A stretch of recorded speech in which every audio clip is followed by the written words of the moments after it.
la semaine prochaine dans un si grand soleil. Claire s'expose personnellement pour protéger une jeune femme impliquée dans un réseau de prostitution. Julien lutte avec une avocate retorse, et Jeannette revoit sa fille après une longue absence.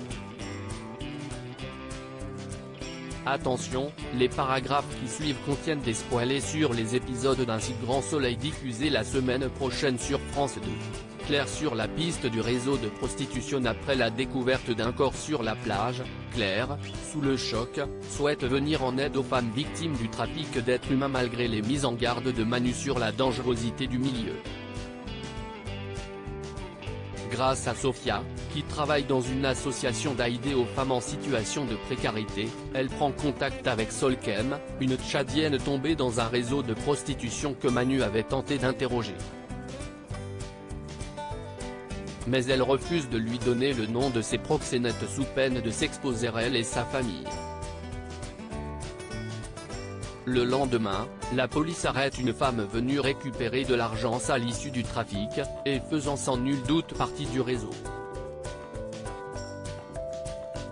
Aussitôt, le proxénète de Solkem soupçonne qu'une de ses filles a parlé à la police. Il roue Solkem de coups mais elle parvient à prendre la fuite. En attendant qu'elle puisse être placée sous protection, Claire décide de l'héberger chez elle après l'avoir faite soigner à l'hôpital. Au commissariat, l'indic de Becker l'informe les migrantes africaines ont été récupérées par le réseau albanais de la région. Mais ces membres du réseau se savent sous surveillance depuis la fuite de Solkem.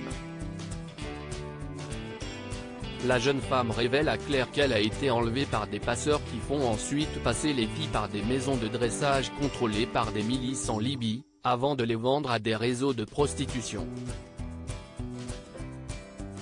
Les femmes retrouvées mortes sur la plage ont été jetées à l'eau par les passeurs car elles devenaient trop incommodantes. Avec l'aide de Manu, Claire lui montre les portraits robots de plusieurs maquereaux de la région. Alors qu'elle reconnaît le visage de son agresseur, Claire constate qu'il s'agit du même proxénète qui manipulait sa sœur, Angèle.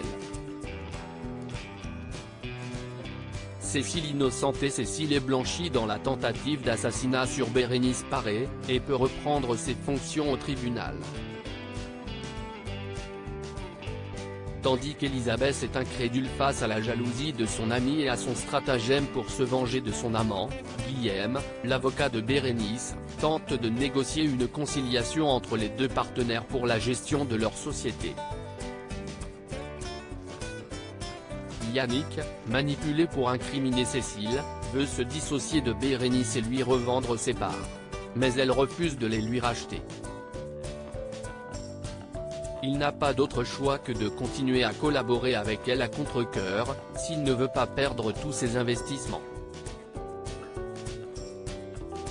Il tente de reconquérir Cécile, mais celle-ci les conduit, de retour aux côtés d'Alain. Julien et Alice renouvellent leurs vœux. Julien congédie brusquement Emilia après que celle-ci a tenté de l'embrasser. Désormais dans l'embarras face à la tornade de tâches domestiques qui lui incombe, il est soulagé de retrouver Alice, de retour de son séminaire. D'un commun accord, le couple demande à Arthur et Manon de mettre la main à la pâte pour les tâches ménagères, et d'apprendre à être plus autonome. Stimulé par ce nouveau train de vie et par l'amélioration de sa relation avec Alice, Julien lui fait la surprise d'une bague, et lui propose de renouveler leurs vœux de mariage. Alice accepte avec joie, mais Manon ne cache pas son cynisme en apprenant la nouvelle, lassée des frasques sentimentales de ses parents.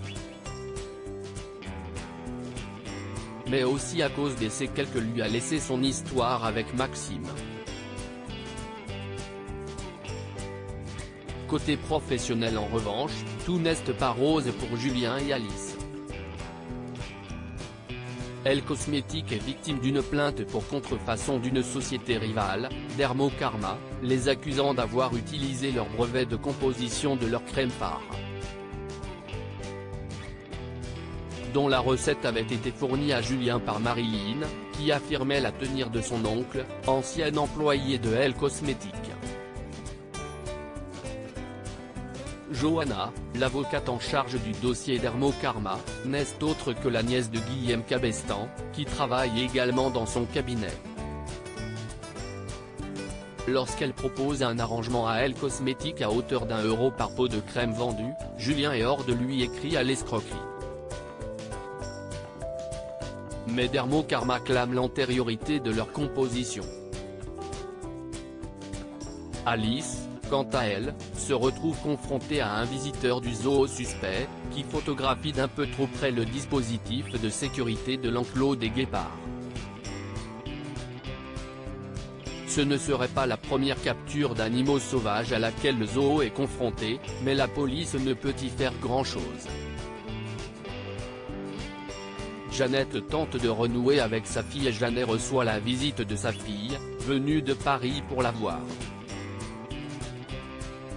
Se rapprochant de Clément Becker au fil de leur rendez-vous, elle lui confie que sa fille, élevée par son ex-conjoint, lui reproche de ne pas s'être battue pour sa garde lorsqu'elle était enfant. Jeannette tente d'arrondir les angles, mais lorsque Becker fait un malaise au commissariat, il est admis en urgence à l'hôpital. Lorsque le verdict d'insuffisance rénale tombe, Jeannette est perplexe. Elle doit trouver rapidement le bon diagnostic, car Becker risque de mourir. Elle annule à contre-cœur une soirée prévue avec sa fille. Pour elle, une fois encore, le travail de sa mère passe avant elle. Henrik refuse d'assister au baptême d'Inès. La date du baptême d'Inès arrive plus vite que prévu. Le père Corentin devant partir prochainement pour Rome, la cérémonie aura lieu la semaine prochaine. Tandis que Gary veut organiser la fête du siècle pour marquer l'occasion dans sa mesure habituelle, Henrik accuse le coup, et refuse d'y assister malgré les demandes d'Inès qui le considère comme son deuxième père. Pour lui, le catholicisme est irréfutablement lié à la pédophilie des prêtres, et à l'histoire de sa famille. Son grand-père a failli être fusillé par des membres de l'Église catholique en 1936.